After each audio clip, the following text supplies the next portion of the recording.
내가 5장의 1절부터 14절 제목은 국물을 위한 기도죠. 여호와여, 우리가 당한 것을 기억하시고 우리가 받은 치욕을 살펴보옵소서. 우리의 기업이 여인들에게, 우리의 집들도 이방인들에게 돌아갔나이다. 우리는 아버지 없는 고아들이오며 우리의 어머니는 가부들 같으니 우리가 은을 주고 물을 마시며 갑을 주고 나무들을 가져오며 우리를 뒤쫓는 자들이 우리의 목을 눌렸다오니 우리가 기진하여 쉴 수 없나이다. 우리가 애굽 사람과 아스르 사람과 악수하고 양식을 얻어 배불리고자 하였나이다. 우리의 조상들은 범죄하고 없어졌으며 우리는 그들의 죄악을 담당하였나이다. 종들이 우리를 지배하며 그들의 손에서 건져낼 자가 없나이다.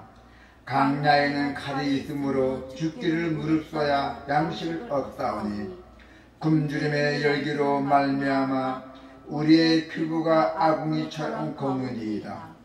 대적들이 시온에서 부녀들을, 유다 각 성읍에서 처녀들을 욕보였나이다. 지도자들은 그들의 손에 매달리고 장로들의 얼굴도 존경을 받지 못하나이다. 청년들이 맷돌을 지며 아이들이 나무를 치다가 엎드려 지오며 노인들은 다시 성문에 앉지 못하며 청년들은 다시 노래하지 못하나이다. 아멘. 그렇습니다. 여호와여, 우리를 기억하소서. 하나님께서 우리를 기억해달라는 뜻입니다. 여러분들을 기억해달랍니다. 우리가 고난 중에 의지하며 구원을 호소할 이는 오직 하나님 한 분뿐이에요.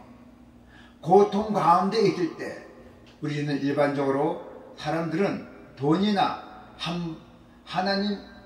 돈이나 권력을 의지해서 거기서 벗어나려고 하잖아요.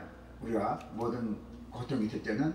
그러나 오늘 하나님의 말씀 에레미야는 하나님께 민족의 고통을 호소했어요. 우리 민족들이 고통받는다고. 지금 이방 다른 나라 국가들이 이 에레미야 나라를 쳐들어와갖고 완전히 전멸했어요.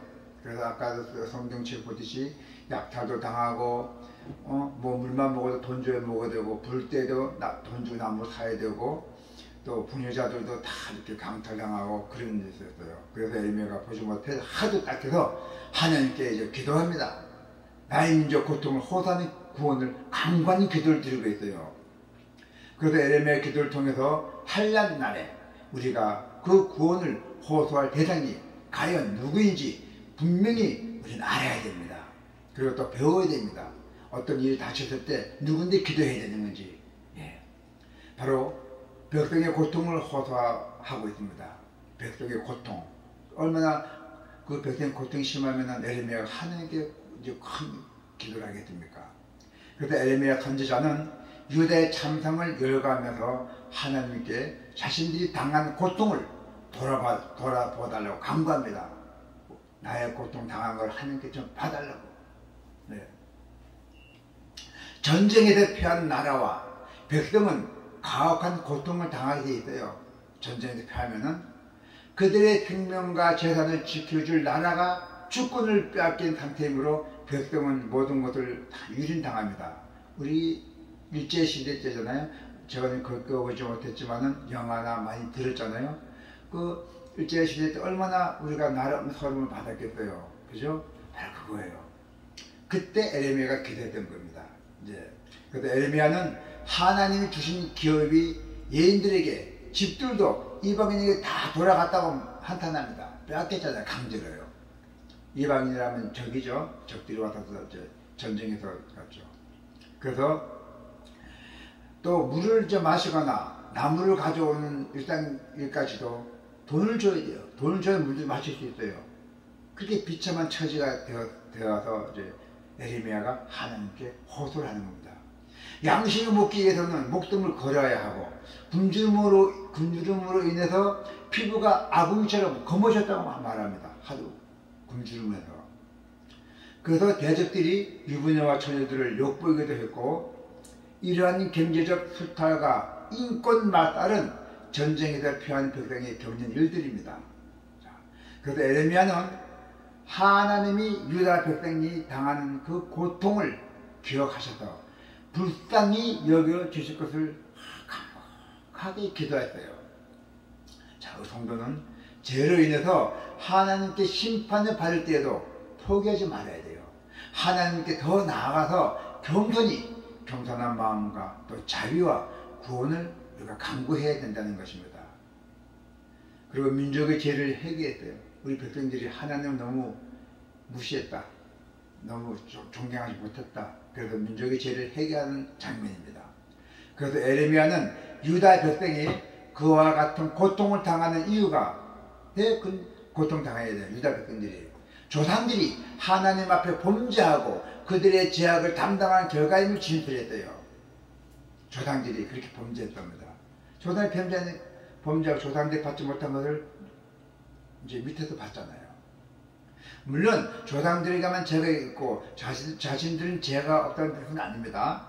그러나 하나님의 진노가 이스라엘의 조상으로부터 오랫동안 쌓여온 죄에 대한 징벌이 분명합니다. 죄가 오랫동안 쌓여있던 것입니다. 그때 보면은 요시야 왕이 신앙개혁을 하며 회개했어요. 그때가. 그래서 하나님은 그의 아버지가 누구냐면 문이셋이에요, 왕이. 그래서 문이셋가 지은 악한 죄로 인해서 유다에 대한 심판을 멈추지 않으셨어요. 문이셋 왕이 너무 악한 죄를 많이 지어갖고 하나님이 심판을 멈춰야 된다, 멈추지 않고 계속 전쟁에 패하게끔 만들었던 것이에요. 그래서 여기 보면은 다니엘이라는 또 나와요. 다니엘은 금식하면서 조상으로부터 자기 세대에 이르기까지 이스라엘 민족이 하나님 앞에 범한 모든 죄를 마치 내 자신이 혼자 지은 죄를처럼 아주 애통하게 하면서 아주 슬프게 하면서 회개했던 그런 모습이 있었어요. 다니엘에. 그래서 에레미야도 민족의 죄악과 고통의 짐을 지고 하나님 앞에서 애통해하며 회개하며 구원을 아주 호소했던 것입니다.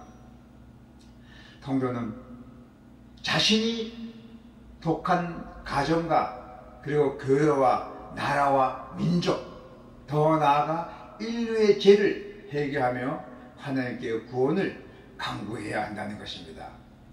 자, 유일한 구원자 하나님께 우리가 호소해야 돼요. 없어요.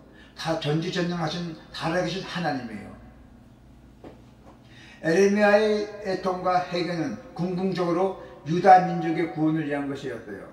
유다 민족, 자기 민족이었죠. 그러나 어리석은 자들은 현실의 고통을 스스로 자기가 해결해 보겠다고 아들의 애굽을 의지했대요.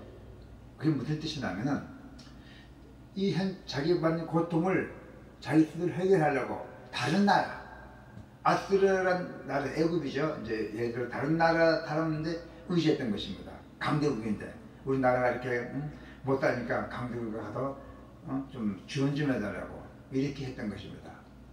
의지했어요. 힘이 없을 때 강대국의 애교를 통해서 자국을 지키는 방식은 지금 현재 국제사회하고 상식적이잖아요.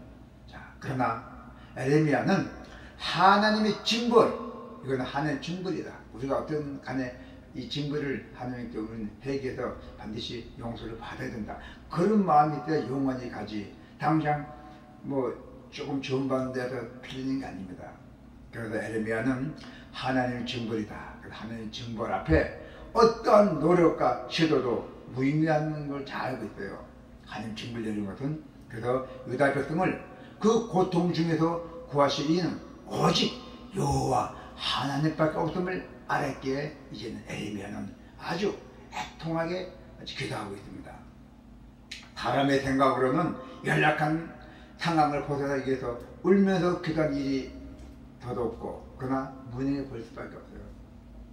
그러나 역사의 주권자이신 하나님 앞에는 강구하는 것보다도 더 효과적이고 확실한 문제 해결의 방법이 없습니다. 아주 강구한 기도해야 돼요. 아주 내주고 막 하고. 그래서 우리 여러분은 어려움에 처했을 때 세상의 방법을 버리고 하나님을 찾아야 돼요. 하나님을 찾게 되면 누구 통해서도 반드시 됩니다.